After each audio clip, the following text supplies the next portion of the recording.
Welcome back to the listener's commentary on the book of Galatians. In this session, we are looking at Galatians chapter 5, verses 2 through 12. And this section is in a lot of ways really a climactic moment in the letter.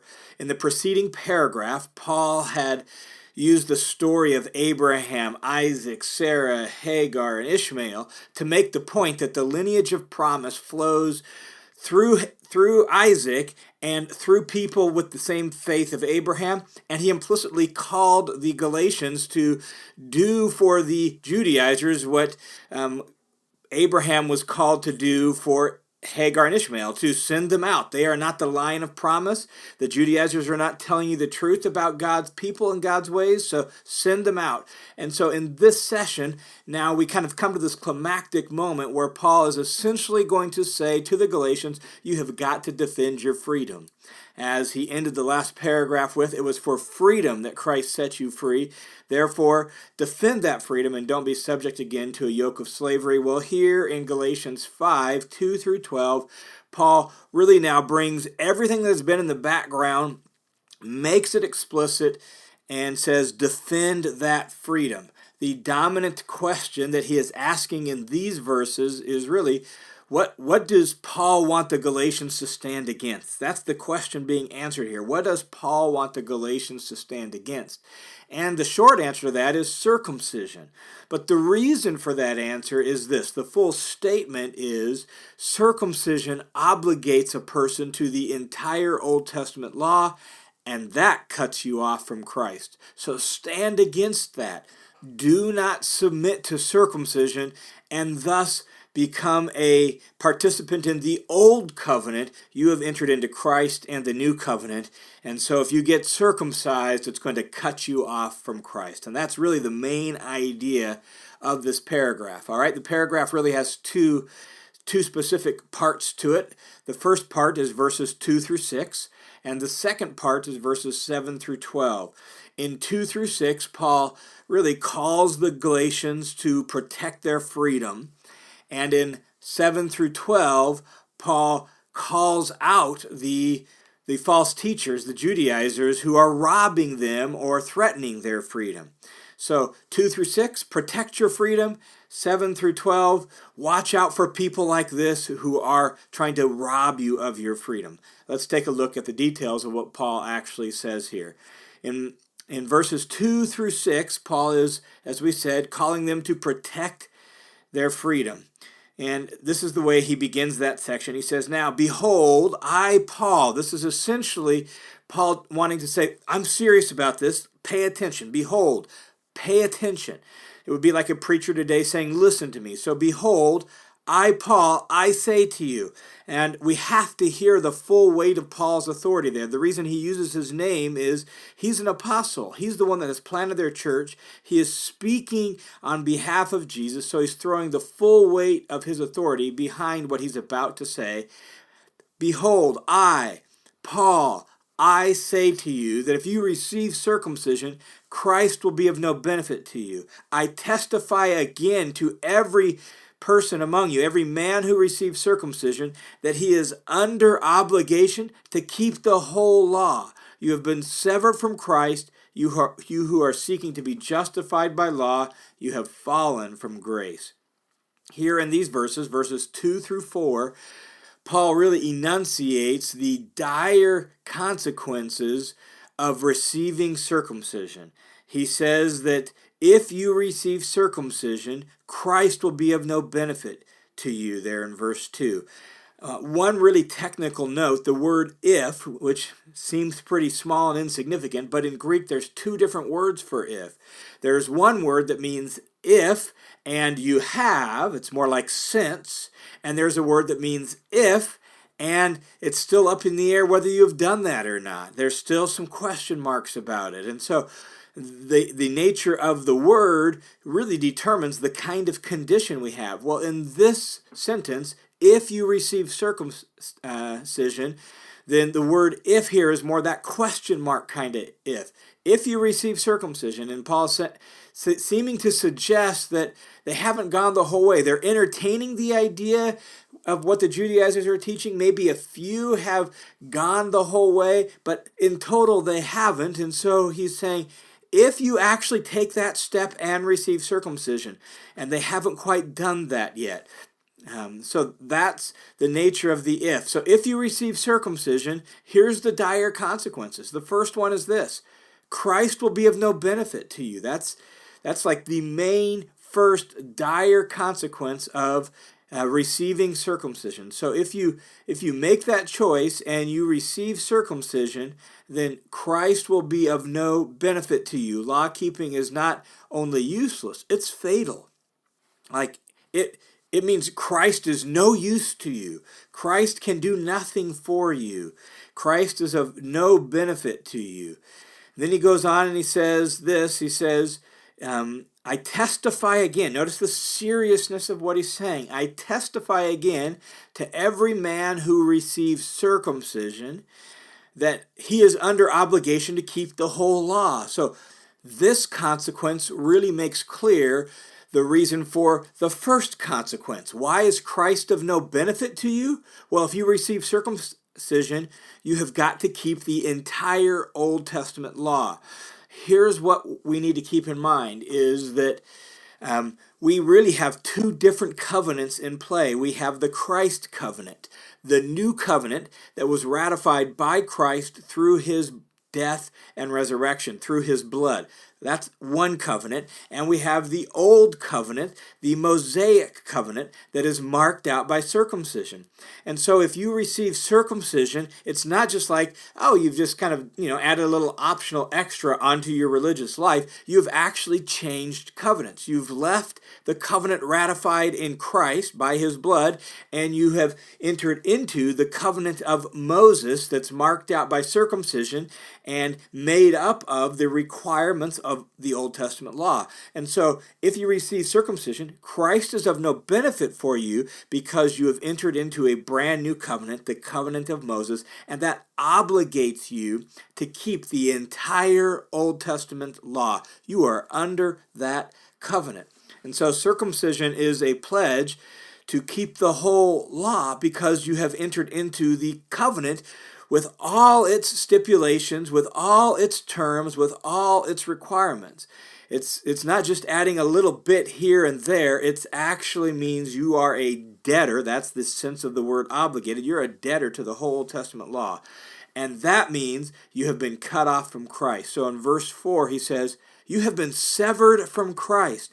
And so if you receive circumcision, that little physical cutting ritual means has a big implication. You have been cut off from, severed from Christ. Now, why is that? We need to think really clearly about this. It's not just the fact of circumcision. In fact, we know from the book of Acts that Paul actually had Timothy circumcised so he could participate in Paul's ministry. That might actually play into some of the things Paul says here later on in this paragraph. So it's not the bare fact of circumcision. In other words, if you have your baby boy circumcised, then he's doomed, right? That's not the point. It's not the bare fact of circumcision. It's the theological reasons for the circumcision that really are the problem here in Galatia and that Paul is dealing with. And so notice the second half of verse 4. He says, at the beginning of verse 4, you have been severed from Christ. And here's the theological reason. You who are seeking to be justified by the law. That's the real problem, those theological reasons. It's what they're being told. If you want to be in a right relationship with God and really be part of God's people, that's the sense of justified. So justified means to be declared right. It means to be declared in a right relationship with God and be thus a part of his people. So if you are looking to the Old Testament law and thus receiving circumcision in order to be part of God's people and in a right relationship with God, you're cut off from Christ. Christ doesn't justify you that way. Christ justifies you simply by trusting him. It's two totally different covenants with two totally different ways of operating.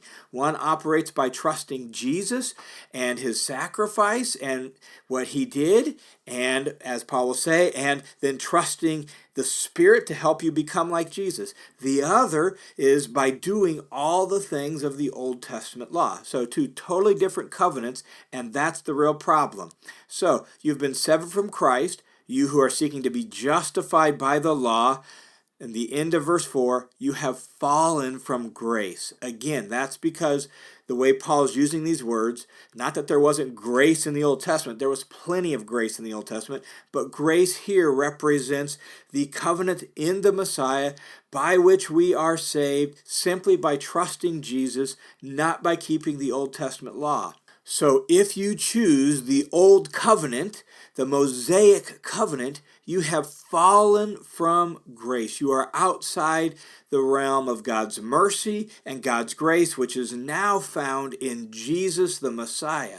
All right? And so those are the dire consequences of receiving circumcision. It's not just a minor thing. This is a major choice, and this is why Paul argues so stringently and so stridently in this letter to try to keep people from receiving circumcision. And that's why this is such a climactic moment in the letter, because everything he has said is leading up to this moment. In fact, this is the first time that circumcision is directly mentioned in the letter. And Paul has built up to this moment so he can finally say, with all the theological argumentation now behind him in the letter, he can finally say, this is a major deal. Don't receive circumcision. If you do, it's going to cut you off from Christ. It's going to put you outside the realm of God's grace. You will be under the law, experiencing everything of the law, including its curses and its condemnation. Now in verses 5 and 6, Paul turns to the flip side of what he has said. In other words, verses 2 through 4 say, circumcision obligates you to operate according to the Mosaic law. But in Christ, we have a different operating system. And so verses 5 and 6 are going to lay out, here's how we operate as God's people in Christ. This is our operating system, the way we do life. So verse 5 says, notice that he's explaining how we operate differently. For we, meaning we who are in Christ, we who follow the Messiah, we, through the Spirit, by faith, are waiting for the hope of righteousness. This is how we live. We don't operate on the basis of the Mosaic law. We operate on the basis of faith and the Spirit. That is how God's people in Christ function. That is how we live. And so he says, for we, through the Spirit, or literally in the Spirit. This is the realm in which we live. This is the means by which we live. Paul will explain this very shortly in more detail, and he'll talk about what it means to walk by the Spirit. So we'll look at that in more detail here in a bit. But so we, through the Spirit, and from faith, by faith or from faith. And so this is our operating system, faith and the Spirit. We are waiting for the hope of righteousness. This is how we actually go about our life. We are living in the present time in a period of expectation and waiting for what he calls the hope of righteousness, which could be either the hope that righteousness brings or the hope of acquiring righteousness. It's not 100% clear grammatically, but probably what Paul means by the hope of righteousness is the day when we are standing before God and our righteousness, our justification is publicly proclaimed that we are in the right and we really are God's people. Bible scholar N.T. Wright puts it this way in his popular level commentary on the book of Galatians. He writes, Paul speaks of the time when God will declare publicly and completely that all those who are in Christ really are his people. That's what he seems to have in mind by the hope of righteousness. And so we, as God's people in Christ, we are operating by the Spirit from faith, and we're waiting for that day when it'll be obvious and publicly proclaimed that we really are God's people. And then he goes on in verse 6 and says, for in Christ Jesus, neither circumcision nor uncircumcision means anything but faith working through love. And so in Christ, circumcision is neither here nor there. It's like, circumcision, Uncircumcision, no big deal. Now, before we just blow past that, we need to make sure we hear the significance of what Paul just said. Can you imagine just a few decades earlier, Paul ever saying this, when Paul was a ardent, passionate Pharisee? Would Paul have ever said this? Definitely not. Paul would have been on the side with the Judaizers before he came to faith in Jesus, right? Circumcision was everything. Circumcision marked you out as the people of God. But now, no longer. What marks you out as the people of God is your faith in the Messiah and the fruit of the Spirit in your life. That's what marks you out as the people of God. And so now, a little minor physical operation, no big deal. Neither here nor there. If you get circumcised, if you don't get circumcised, no big deal. Circumcision is neither here nor there. Here's what matters: faith working through love.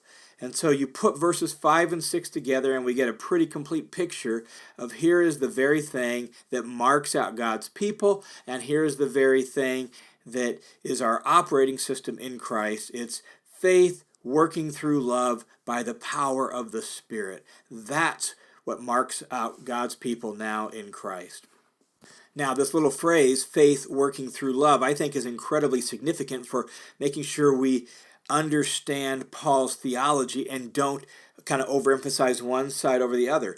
When we say that Paul teaches justification by faith apart from works, we have to make sure we're clear that he's apart from works of the Old Testament law. But the Apostle Paul believed that faith works, right? So faith working through love, not through earning merit, not through trying to prove we're good enough, but simply through grateful love for God and love for other people. Faith does work. It does things. It acts because we trust Jesus, right? And so make sure we don't overstate Paul's theology about saved by grace through faith apart from works. Paul never believed that works didn't matter. Works do matter, but they're a different kind of works. They are works of faith, works that express love. And so in Christ Jesus, circumcision is neither here nor there. Being part of the old covenant doesn't matter. That has nothing to do with who God's people are. What matters and what marks us out is faith working through love. So in verses 2 through 6, Paul has really called the Galatians and us to defend our freedom by rejecting circumcision and instead walking by faith and the Spirit through love. In verses 7 through 12, the second half of this paragraph, what Paul does is he calls out those who are threatening their freedom and warns of what's in store for them. So he says this in verse 7, "You were running so well," which speaks of their race of faith. And so Paul's using this imagery of this race. So you were running so well. You were moving forward in your spiritual life so well. Who hindered you from obeying the truth? That word translated hinder literally is cut in on you. It's the picture in this race analogy of you running this race and somebody cutting you off and causing you to trip up and stumble and fall, or cutting in front of you and forcing you to slow down in the race. That's the picture here. So again, don't lose the connection with the idea of cutting, right? Like circumcision is a cutting ritual. You've been severed from Christ. Well, now using another word that pictures this idea of cutting in on you in a race. And so you were running well. Who cut in on you? Who hindered you from obeying the truth? That those who have come into the churches of Galatia now, what they're effectively doing is they're like cutting you off from keeping the truth, from obeying the truth. Verse 8 says this persuasion, this contention, the idea, in other words, that these Judaizers are teaching, this persuasion doesn't come from him who calls you. It didn't come from God. So it didn't come from God himself. In fact, from everything else Paul has argued in the letter, we know it actually is totally against God and God's plan and God's work in and through Christ. So this persuasion didn't come from him who calls you. Verse 9, a little leaven leavens the whole lump of dough. In other words, these guys may not be small and they may have only influenced a few people, but it won't take long before it's permeated the whole church. And so shifting his metaphor from this race metaphor to now this image of leaven and baking, he's essentially saying it doesn't take much. If you just entertain a little bit of this ideas and you leave these guys to hang around for a little while, before long they will have permeated the whole church, just like a little bit of leaven leavens the entire lump of dough.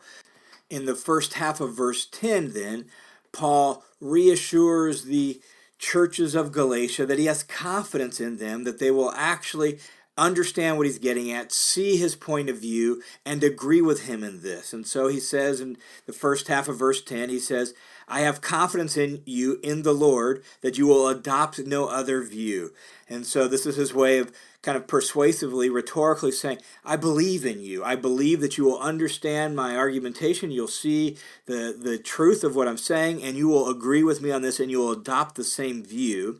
Second half of verse 10 then states really the warning for the troublemaker or the troublemakers. So he says, but the one who is disturbing you shall bear his judgment, whoever he is.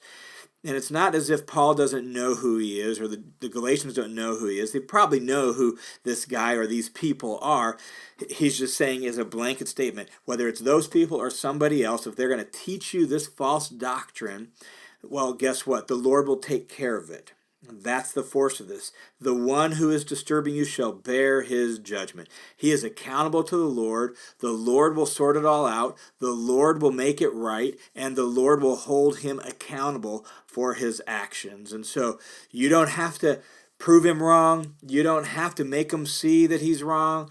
All you have to do is reject his teaching and leave him to the Lord. The Lord will take care of it. He will bear his judgment. In verse 11, Paul seems to be giving a quick rebuttal to something that the Judaizers are saying about Paul, and presumably saying it in order to use it as kind of persuasive leverage to get the Galatians to come to their point of view. So let's read verse 11, and then we'll have to clarify exactly what's going on here. Verse 11, Paul says, but I, brethren, if I still preach circumcision, why am I still persecuted? Well, then the stumbling block of the cross has been abolished. And so it seems like Paul is kind of rebutting a accusation or an idea that the Judaizers are saying about Paul. They're accusing him of really still preaching circumcision. Presumably, if you read between the lines, it's something like this. As they're going around to the Galatian churches, they're saying, look, you guys need to be circumcised in order to really be part of God's people, be part of the family of Abraham, and experience the full blessing. Even Paul teaches that. He still teaches. He just didn't tell you. In fact, he changes his message sometimes depending on who's preaching to.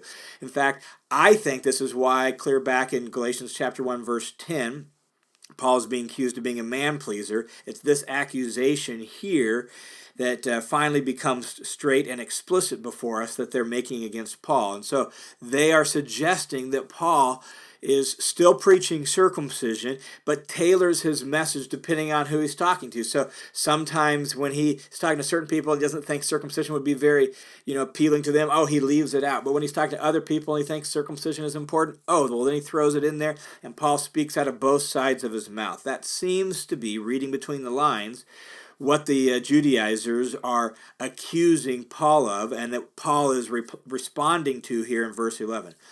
Now, where would they have gotten that idea? Well, I think it's pretty clear when we read the book of Acts and put it together with this, where they would have gotten that idea. What did Paul do for Timothy? Well, Paul, in order for Timothy to be a part of his missionary work, Paul circumcised Timothy. Paul did so according to the book of Acts, Acts chapter 16.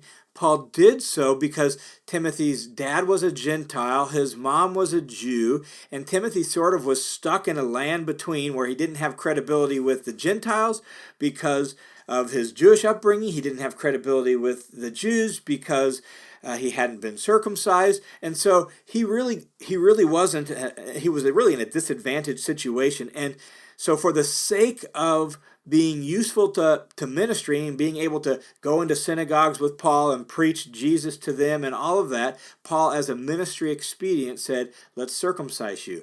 Well, where is Timothy from? Timothy is from one of the churches of Galatia. And thus, I think that's really where they're getting their this idea that Paul sometimes still preached circumcision, and they're using that then as leverage towards the Galatians to say, so Paul's just holding out on you, and he's kind of fickle, and he's two-faced, and you really just need to recognize that he still believes that circumcision is important, and you need to go and get circumcised. Paul's response then in verse 11 here is, look, if I still preach circumcision the same way they're preaching circumcision, as necessary for being saved and being in a right relationship with God, then why am I still persecuted?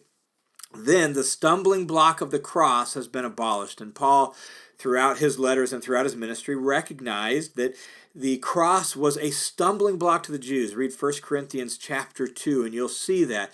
And that the cross itself was stumbling block to the Jews, because why in the world would God curse his own Messiah? And that's what the cross meant. And so it was a stumbling block. And also the cross meant that the old era had ended and the Mosaic covenant was over, and now Messiah had come, which meant we moved into a new era in salvation history, and thus we were done with the law. And so the cross brought all this to the fore, and so the stumbling block of the cross would be abolished if circumcision was still required. And so if Paul was still preaching that circumcision was required, he wouldn't be persecuted by the Jews like he has been everywhere he goes. Read the book of Acts and you'll see quite clearly that most of the persecution Paul experienced in his ministry was instigated by the Jews because of the stumbling block of the cross. And so that in and of itself proves that he's not preaching circumcision like the Judaizers are telling the Galatians. Now, in verse 12, Paul wraps up this section with really sort of an off-the-cuff kind of verbal backhand almost that expresses his frustration with and what he really wants for the Judaizers. He's frustrated with them. He's frustrated with the way they've accused him of things that aren't true. He's frustrated with the fact that they are subverting the work of Jesus and the Spirit in Paul's ministry in the churches of Galatia. And so verse 12 is sort of like this off-the-cuff verbal backhand from Paul in the direction of the Judaizers. He says this in verse 12, "Would that those who are troubling you even mutilate themselves." That word translated mutilate literally is emasculate or castrate themselves. In other words, Paul is essentially saying, look, if they're so interested in cutting on that thing, why don't they go the whole way and cut it off? That's sort of the force of what he's saying in verse 12. It's a very strong statement, very kind of in-your-face, sarcastic, a little bit of theological trash talk almost. And here's why that's significant. In the context of the Old Testament law, Deuteronomy 23:1 says this. Deuteronomy 23:1 says, "No one who is emasculated shall enter the assembly of the Lord." I kind of imagine Paul writing these words with a wry smile because he knows the force of what he's getting at. To him, circumcision is so much a thing of the old covenant and so neither here nor there that it doesn't really matter. It's essentially just a useless cutting ritual that leaves you outside the assembly of the Lord unless you have faith in Jesus the Messiah. And so his little off-the-cuff comment would be really offensive to and upsetting to the Judaizers, but in Paul's mind, what they're asking the Galatians to do is essentially the same sort of thing. Cutting on that thing doesn't put you in the assembly of the Lord. So under the new covenant, circumcision has the same effect as castration did under the old covenant. It cuts you off from the assembly of God's people. All right, in this paragraph, Paul strongly stands against circumcision and justification by means of the law, and he strongly stands against the Judaizers. And Paul would consider things a success if the Galatians would embrace the gospel and oppose those same things, circumcision, justification by the law, and the Judaizers. In other words, standing for something requires standing against some things. Paul is for the gospel. Paul wants the Galatians and us to be for the gospel. And if we're going to be for the gospel, that means there's going to be some things we're going to have to be against. And in the case of the Galatians, they're going to have to be against circumcision. They're going to have to be against justification by means of the old covenant. They're going to have to even be against the Judaizers themselves, as Paul is against them, that the Judaizers are under the judgment of God unless they change their tune. And so to be for the gospel is to be against these things. And that's true today. In order for us to stand for the gospel, there are some things we're going to have to stand against, and that's terribly, terribly important. And the other little reflection from this text that I think is really important for us is, what is our operating system and now as the people of God in Christ? Our operating system is faith, the Spirit, and love. That's our operating system. That's what we live by. And so in the paragraph that's about to come, in what follows, Paul will begin to detail that for us and help us think that through. And so we're going to have to just slow down a little bit and think through flesh, spirit, faith, love, and all of that as we think through what does it mean to be God's people today who don't live by the law, but who walk by the Spirit through faith. Now that Messiah has come, that's how the people of God live.